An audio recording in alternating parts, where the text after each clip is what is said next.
किसी भी जात का हो, अगर वह बढ़िया खेल रहा है तो उसकी जात के लोग बढ़िया बढ़िया मैसेज करने लगेंगे और दूसरी जात के होंगे उसको महत्व नहीं देंगे। एक फौजी शहीद होगा, उसमें उसकी जात के लोग होंगे, महिमा मंडन करेंगे, बाकी लोगों को कोई मतलब नहीं है। एक ही तरह का शरीर लेकर के हम जन्म लेते हैं,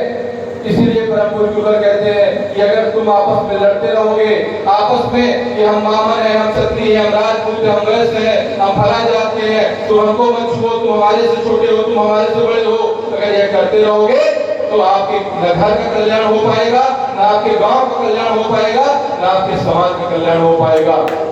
अगर कभी इस जाति की संरचना भी की गई थी तो एक दूसरे को सहारा देने के लिए की गई थी। इसलिए कम से कम अपने गांव में आप लोग बैठिए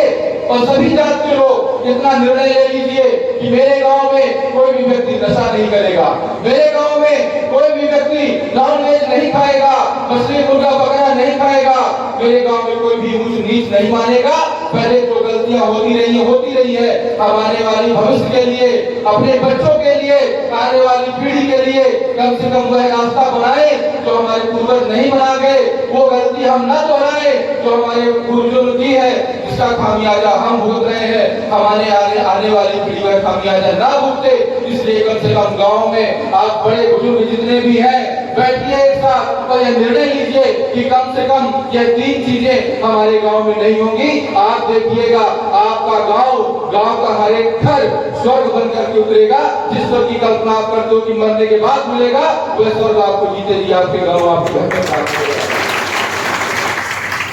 यह छोटी सी एक सशक्त विचारधारा परम पूज्य गुरुवर ने आपको प्रदान किया है।